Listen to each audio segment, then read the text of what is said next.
Hi, my name is Dr. Luigi Penaranda, and I wanted to share with you a devotional for this season. When are things going to be back to normal? That's the question my kids have been asking ever since their lives began to be disrupted by the reality of the coronavirus. It is the question that, perhaps, we all have been asking.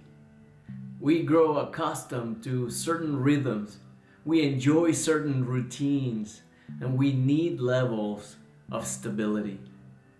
But what if some things are not meant to go back to normal?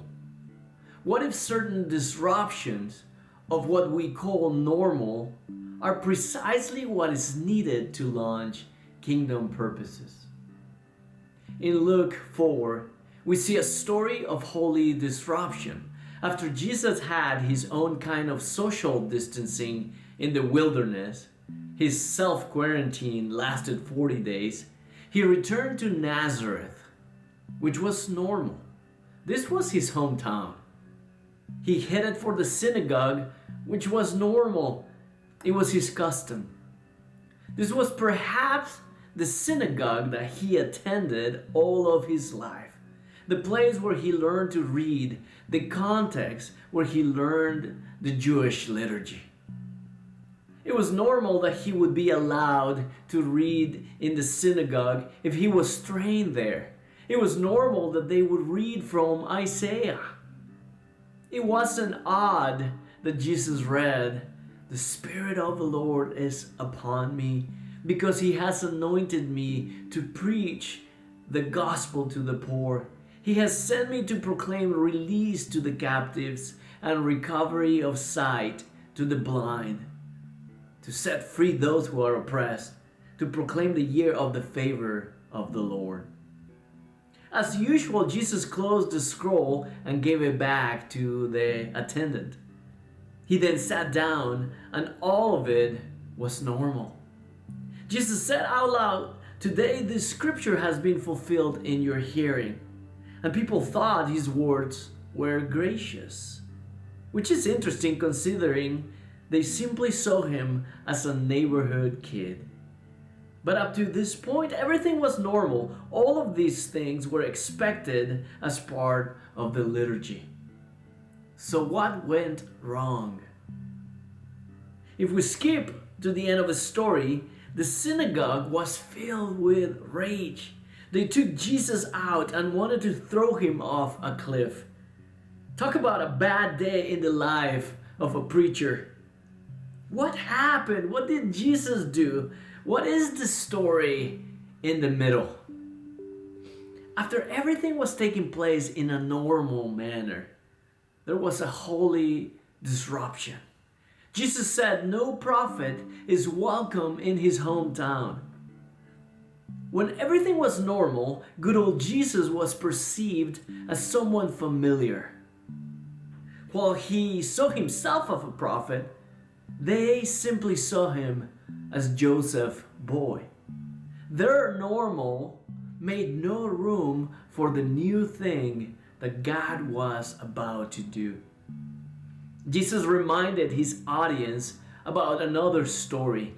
There were many widows in Israel in the days of Elijah when the sky was shut up for 3 years and 6 months, when a great famine came over all the land. Yet Elijah was sent to none of them, but only to Zarephath of Sidon, to a woman who was a widow.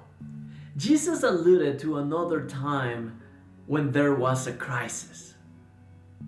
A time when a drought created famine, impacting not only the Israelites, but others as well. Even Elijah felt the impact of the drought.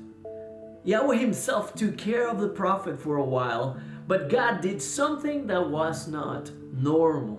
He sent the prophet to a foreigner, a widow, a poor woman. She is the image of what it means to be vulnerable. The foreigner helped Elijah, and through such gesture of hospitality, Elijah understood God's purpose. would be carried out even in the lives of those who tend to be forgotten when everything is normal. Jesus was trying to tell the people in his hometown synagogue that God was doing a new thing, something not normal. That the poor in the communities would get good news, that the prisoners of those unlike them would be set free, that blind Gentiles would have their eyes opened, that the oppressed outside of their own circle would experience liberty. The synagogue could not handle it. Surely that's not how Isaiah 61 should be read, said the theologians. What was normal for them prevented them from seeing something new that God was doing. As we long to go back to normal, we must be vigilant. Beautiful things are emerging from our crisis. We are rediscovering how to care for each other, how to be caring communities in the face of uncertainty. We are also rediscovering that we have built our normal on many things that are fragile, things that won't last, things that privilege some people over others. May we not go back to normal on those things. May we experience the power, not of resuscitation, but of resurrection. New life, new purpose, new kingdom normal. God bless you.